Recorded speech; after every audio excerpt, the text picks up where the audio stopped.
Okay, before we Mr. Johari share first and Mr. Lawrence share first, I will introduce their background and some profile here. Can understand my English? Okay? Okay. Mr. Johari was a chartered accountant before for over 30 years for double awards, right? Am I right? Double award, okay. And he was before the director of Bank and the director of Prudential also. And did you eat KFC before? He was the CEO of KFC also. Yeah. So today, Mr. Johari will be sharing the title of what is estate planning about for around half an hour. Yeah. Okay. So we welcome Mr. Johari.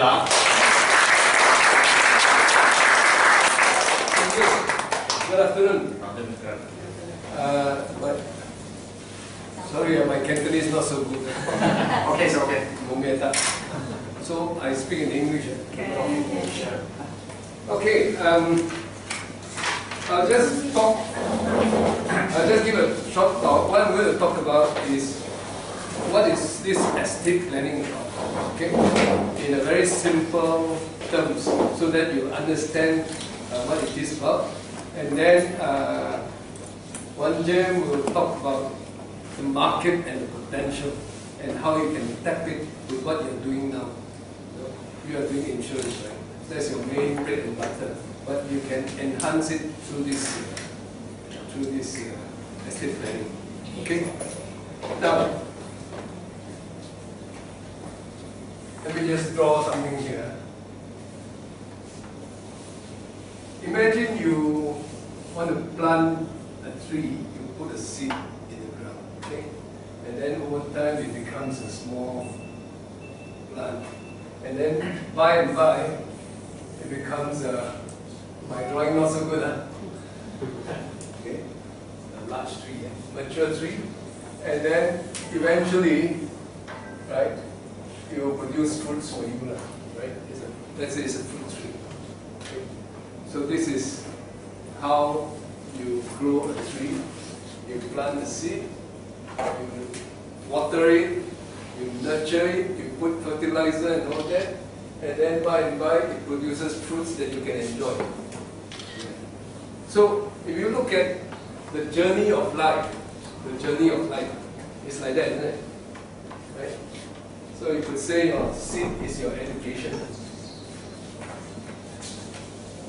where you gain the knowledge and the skills. And then when you become a plant already, right? Maybe you start to work, right? And as you mature,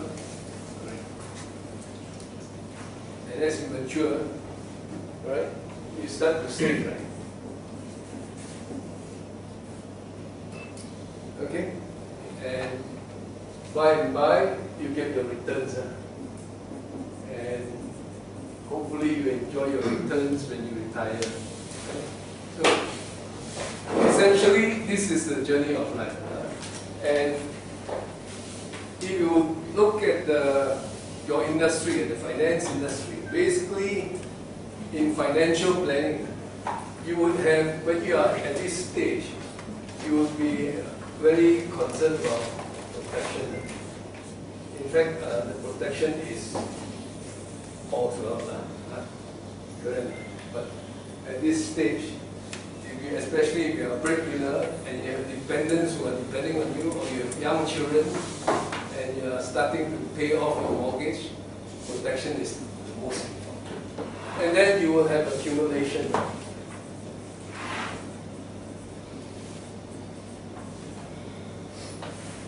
That's when you accumulate your savings bit by bit, and it becomes substantial enough.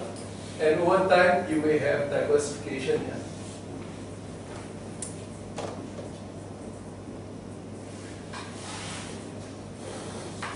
And diversification is where you don't put all your eggs in one basket. Right? You don't put all your savings into one share and then the company go bankrupt and you lose everything. So you have diversifying. Right? So this is basically the stages in financial planning. And of course, after that, you have to think about distribution. What happens when you're not around? In case you get into an accident, in case you die prematurely, you have critical illness, or terminal illness, what happens? You still have to arrange for it. Why? It's like this fruit tree. It's like this tree. You're growing the tree. You took so much pain and trouble to grow the tree, and you're enjoying the fruits. Now if something happens to you, somebody has to look after this tree. Somebody has to continue to give it fertilizer, otherwise it dies. Right? Somebody has to protect it from thieves, from people who want to cut down the tree, or from people who want to steal the fruits.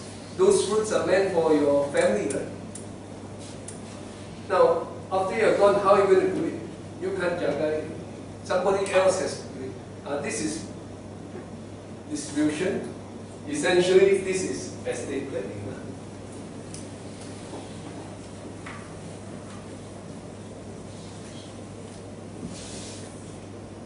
Okay, this is the final part of financial planning. Planning what happens when you're not around. Okay, so that it's not left to chance. So that you know, okay, if I'm not around, so and so will look after this tree. If I'm not around, I say, so these fruits, 20% go to my wife, 30% go to this son, 30% go to the daughter. You know, that's how you plan estate. If not, you leave it alone, you're no more there, you cannot jaga. People can steal the fruit.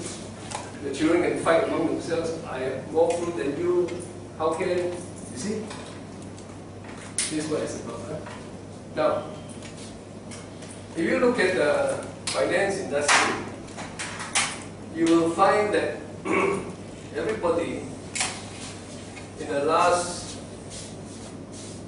few decades have been paying attention to these three parts, but nobody has been paying attention to this part except Rockwill. Okay. We have been doing this for 17 years.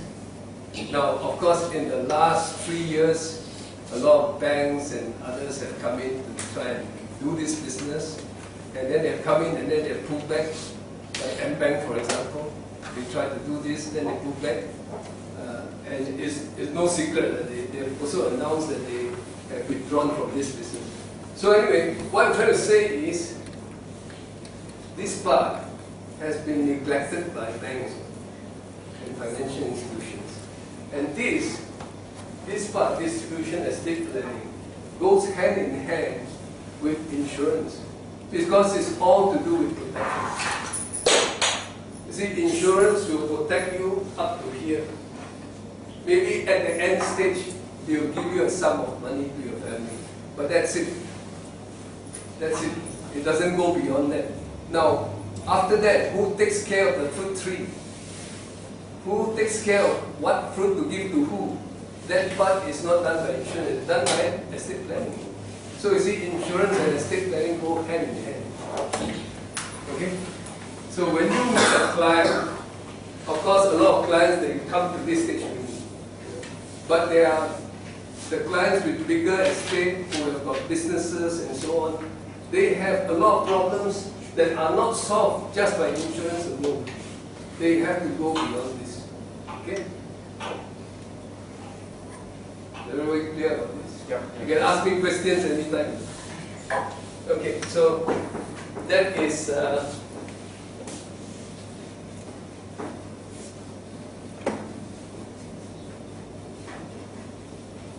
in essence the concept of estate planning. Now, I now go to tell you the concept of what are the instruments behind estate planning. One is the will. The will is a very common, in fact, it's an essential instrument of estate planning. Okay?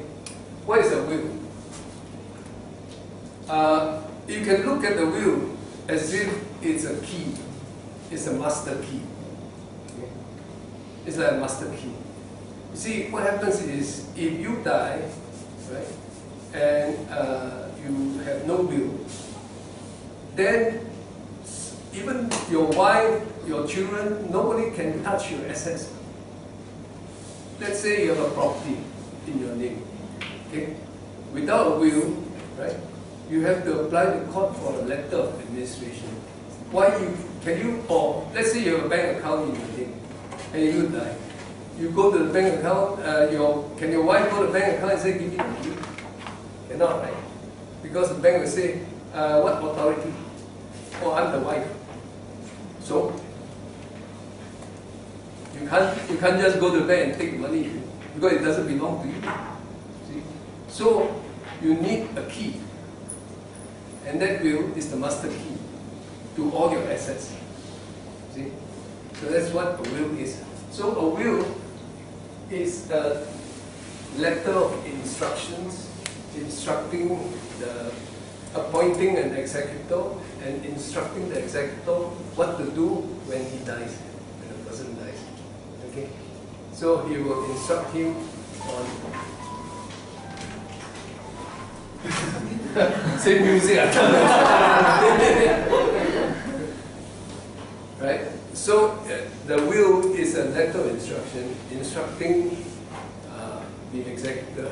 You have to appoint an executor. Right? If you have minors, maybe you appoint a guardian, and you instruct the executor on who to get what in the will. Okay? Sometimes some wills have got what is called a testamentary trust. And that happens when they have children who are young. So the children cannot get the money, right?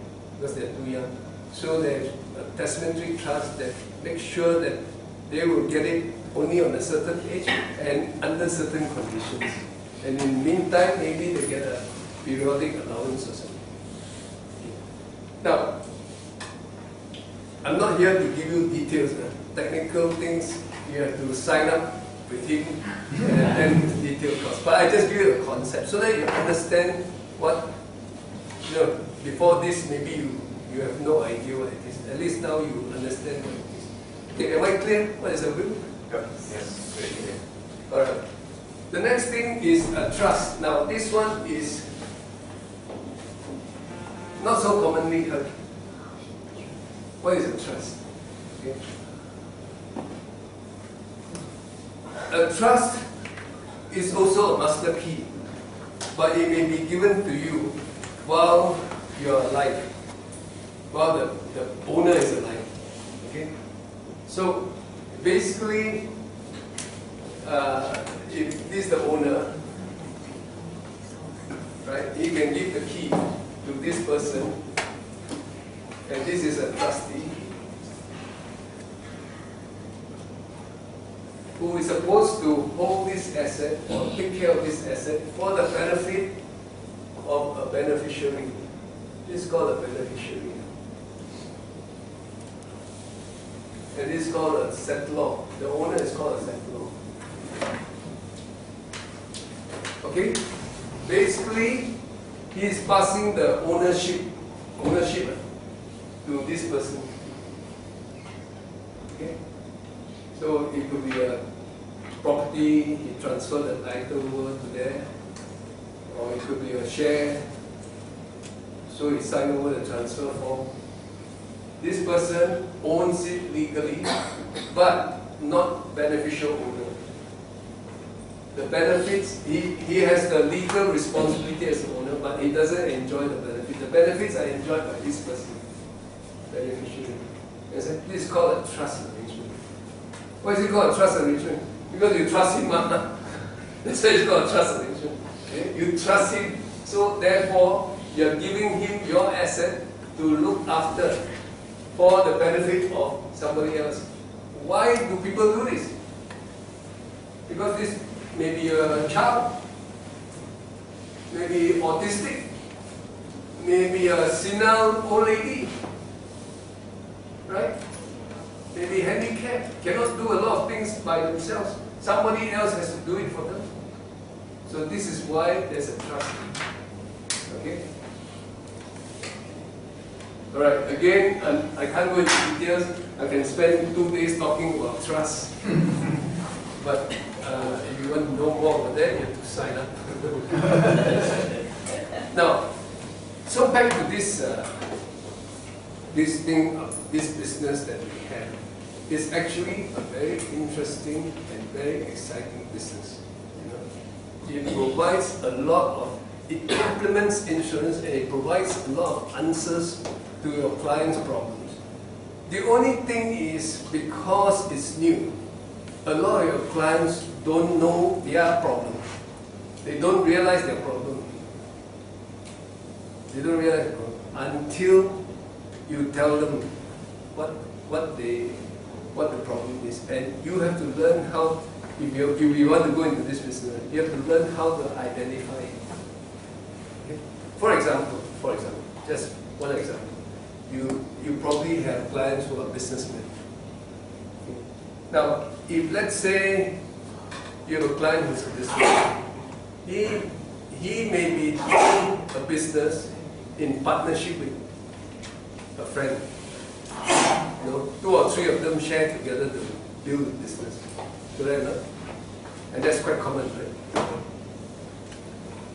And probably he spent a good part of his life building up this business.